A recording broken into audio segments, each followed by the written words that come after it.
Assalamualaikum warahmatullahi wabarakatuh. Halo semuanya, kembali lagi bersama saya Hanil Dia Putri dari Prodi Pendidikan Ekonomi Universitas Muhammadiyah Profesor Dr. Hamka. Jadi di sini saya akan menjelaskan tentang peran ekonomi dalam menyejahterakan masyarakat. Sebagai seorang pelajar, kamu pasti memiliki berbagai macam kebutuhan. Seperti bekal makanan, seragam sekolah, alat tulis, dan tempat belajar yang memadai. Semua kebutuhan tersebut dapat terpenuhi karena adanya kegiatan ekonomi yang meliputi kegiatan produksi, distribusi, dan konsumsi. Yuk kita bahas satu persatu.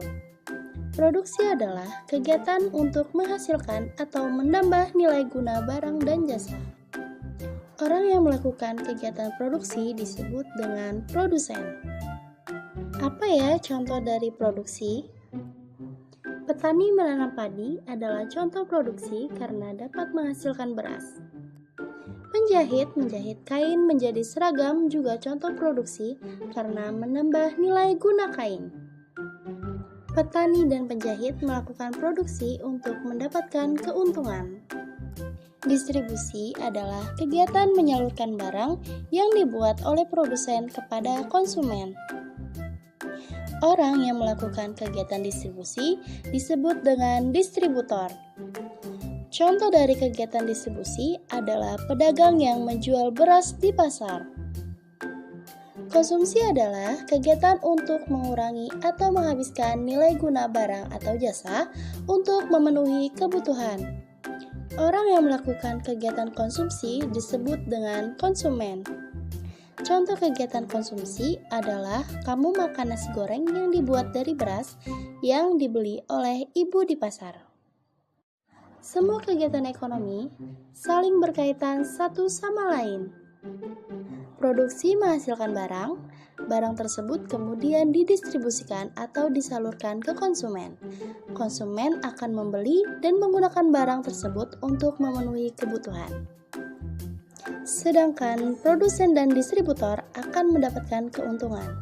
Setelah itu, produsen akan kembali melakukan kegiatan produksi.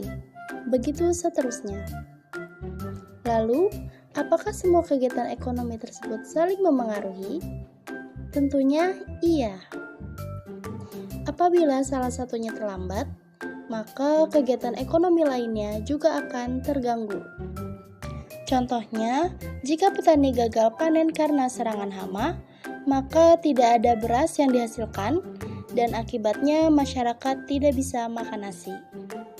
Contoh lainnya, jika distribusi beras terhambat karena banjir, maka pedagang beras merugi dan masyarakat kesulitan untuk mendapatkan beras. Indonesia memiliki kondisi geografis yang beragam dan sumber daya alam yang melimpah. Karena itu, ada beberapa bidang usaha ekonomi yang dapat dilakukan oleh masyarakat untuk memenuhi kebutuhan hidupnya. Pertama, bidang pertanian, yaitu usaha mengelola lahan untuk tanaman pangan. Hasilnya berupa beras dan jagung. Kedua, bidang perkebunan, yaitu usaha mengelola lahan untuk komoditas tertentu, contohnya perkebunan sawit dan kopi. Ketiga, bidang kehutanan, yaitu usaha mengelola hutan untuk menghasilkan bahan baku kayu dan rotan. Kayu tersebut nantinya dapat diolah menjadi kertas, perabotan, dan bahan bangunan. Keempat, bidang peternakan, yaitu usaha budidaya hewan seperti sapi, kambing, dan unggas. Hasilnya berupa daging, telur, dan susu. Kelima, bidang perikanan, yaitu usaha penangkapan ikan atau budidaya hewan yang hidup di air, baik air tawar maupun air asin. Hasilnya berupa ikan, kepiting, dan udang. Keenam, bidang industri, yaitu usaha mengolah bahan mentah menjadi barang setengah jadi atau barang jadi. Contohnya industri kain dan industri makanan ringan. Ketujuh, bidang pertambangan, yaitu usaha mengelola mineral atau bahan yang tersimpan dalam bumi, seperti minyak bumi gas alam, dan emas. Kedelapan, bidang jasa, yaitu usaha menawarkan pelayanan atau keahliannya. Contohnya guru, dokter, kuli bangunan, dan tukang ojek. Selain itu, ada juga jenis usaha berdasarkan cara pengelolaannya, yaitu usaha perorangan dan usaha kelompok. Apa perbedaannya ya? Usaha perorangan yaitu usaha yang dibangun oleh satu orang. Contohnya usaha warung soto ayam dan usaha cukur rambut. Kelebihan usaha perorangan adalah keuntungannya dapat dinikmati sendiri, tapi modal dan kemampuannya terbatas.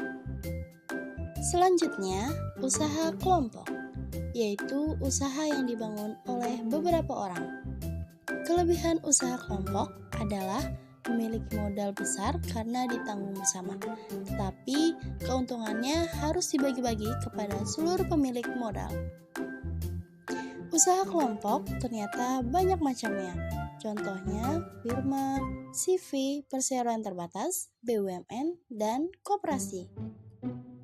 Firma adalah usaha kelompok dengan tanggung jawab bersama. Firma biasanya didirikan oleh orang-orang yang sudah saling mengenal atau ada hubungan kekerabatan. Contohnya firma hukum.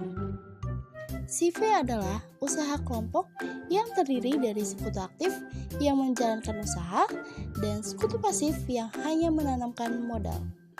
PT adalah usaha kelompok berbadan hukum yang modalnya diperoleh dari pinjaman saham. Contohnya PT Telekomunikasi Indonesia dan PT Garuda Indonesia. BUMN adalah badan usaha milik negara yang seluruh atau sebagian modalnya dimiliki oleh negara. Contohnya PT KAI, PT Pertamina, dan PT PLN. Koperasi adalah usaha kelompok berdasarkan asas kekeluargaan. Koperasi bertujuan untuk mensejahterakan anggotanya dan modalnya berasal dari simpanan anggota. Contohnya koperasi unit desa dan koperasi sekolah. Wah, ternyata beragam ya bidang dan jenis usaha ekonomi. Adanya usaha ekonomi dapat menghasilkan keuntungan bagi pendirinya dan membuka lapangan pekerjaan bagi orang lain. Dengan begitu, diharapkan setiap orang menjadi sejahtera karena kebutuhan hidupnya dapat tercukupi dengan baik. Dari sini, kita juga belajar untuk menghargai usaha orang tua untuk mendapatkan uang demi memenuhi kebutuhan kita. Caranya adalah dengan selalu bersyukur, rajin belajar, dan hidup hemat. Itu saja pembahasan kita di video kali ini. Sampai bertemu di video selanjutnya. Wassalamualaikum warahmatullahi wabarakatuh.